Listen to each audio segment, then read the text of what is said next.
আসসালামু আলাইকুম রহমতুল্লাহি বারাকাতুহ। ফাতেমাতুল লিয়ার আরবি শিক্ষা চ্যানেল থেকে সবাইকে স্বাগতম। আমরা গত পর্বে পড়েছিলাম মদের হরকতের সূত্র, আর পড়েছি মদের হরকত দিয়ে হরফ কিভাবে পড়তে হয় তা। আজকে আমরা পড়ব মদ্দে এওয়াজের সূত্র। হরফের সাথে মদ্দে এওয়াজ কী করে পড়তে হয় আজকে আমরা তাই শিখব। আগে আমরা মদ্দে এওয়াজের সূত্রটা মুখস্থ করে নেব। চলুন পড়া শুরু করি। আউযু বিল্লাহি মিনাশ শাইতানির রাজিম। বিসমিল্লাহির রহমানির রহিম। রব্বি জিদনি ইলমা, রব্বি জিদনি ইলমা, রব্বি জিদনি ইলমা। রব্বি ইশরাহ লি সাদরি ওয়া ইয়াসসির লি আমরি ওয়াহলুল উকদাতাম মিন লিসানি ইয়াফকাহু কওলি। আগে আমরা মদ্দে এওয়াজের সূত্রটা মুখস্থ করি। চলুন। দুই জবরের পরে ওয়াকফ করিলে মদ্দে এওয়াজ হয়, এক আলিফ টানিয়া পড়িতে হয়। দুই জবরের পরে যদি আমরা ওয়াকফ করি তাহলে মদ্দে এওয়াজ হয়, এক আলিফ টেনে পড়তে হয়। আগে আমরা এই সূত্রটা মুখস্থ করে নেব। এই সূত্রটাকে মুখস্থ করে নেবেন। প্রতিটা পড়ার আগেই সূত্রগুলো মুখস্থ করে নেবেন, তাহলে পড়াগুলো সুন্দর হবে।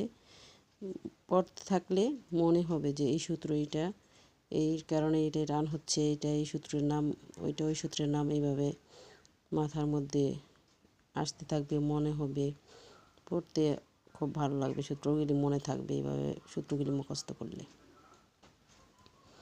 চলুন আমরা পড়াগুলোকে পড়ি। বা র জবর বার, দাল আলিফ দুই জবর দান, বারো দান, বারো দা। আমরা প্রথম পড়েছি বানাম করে, তখন আমরা হরফে হরকতে পড়েছি, তখন আমরা টানিনি। যখন আমরা ওয়াকফ করতেছি তখন আমরা রিডিংয়ে যখন ওয়াকফ করে যে ছাড়তেছি তখন আমরা এটাকে বারো দা এক আলিফ টেনে পড়তেছি, বারো দানকে বারো দা করতেছি। আইন লাম জের ইল, মিম আলিফ দুই জবর মান, ইলমান, ইলমা। নুন শিন জবর নাশ, ত আলিফ দুই জবর তন, নাশতন, নাশত। নুন জের নি, সিন আলিফ জবর সা, নিসা। হামজা দুই জবর আন, নিসা আন। আমরা ওয়াকফ করলে পড়ব নিসা আ। এখানে আবার দুইটা সূত্র এসেছে, একটা হচ্ছে মদ্দে মুত্তাসিলের সূত্র, আরেকটা এসেছে মদ্দে এওয়াজের সূত্র। এখানে চার আলিফ টান, মদের হরফের উপরে মোটা চিহ্ন, বামে গুল হামজা। এর সূত্রটার নাম হচ্ছে মদ্দে মুত্তাসিল। আমরা আরও পড়তে পড়তে সামনের দিকে পড়াগুলো পাবো। দুইটা সূত্র এসেছে তাই আমরা সূত্রকে অনুযায়ী পড়তেছি। এখানে চার আলিফ মদ্দে মুত্তাসিল, আর এখানে এক আলিফ মদ্দে এওয়াজ। নিসা আ। হা পেশ হু, দাল দুই জবর দান, হুদান, হুদা। এখানে ইয়া জায়দা, ইয়াকে পড়তে হবে না, এটা লেখায় আসবে, ইয়া পড়ায় আসবে না। হাজির হি, সিন আলিফ জবর সা, হিসা। বা আলিফ দুই জবর বান, হিসাবান, হিসাবা। এখানে মদের হরফের সূত্র এসেছে এবং মধ্যে এওয়াজের সূত্র এসেছে। একটা হচ্ছে জবরের বাম পাশে খালি আলিফ, আর একটা হচ্ছে দুই জবরের পরে ওয়াকফ করলে মধ্যে এওয়াজ হয়, এক আলিফটা নিয়ে পড়িতে হয়।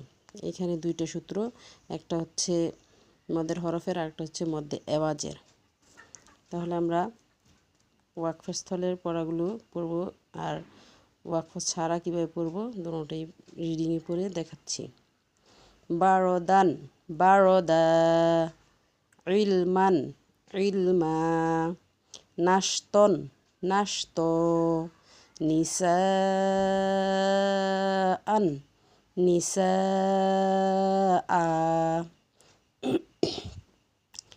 হুদান হুদা, হিসাবান হিসাবা। তাহলে আমরা এই পড়াগুলোকে এইভাবে পড়ব ইনশাল্লাহ। পড়াগুলো আমরা এইভাবে পড়লে বুঝতে পারবো। আপনারা এই পড়াগুলোকে এইভাবে পড়বেন।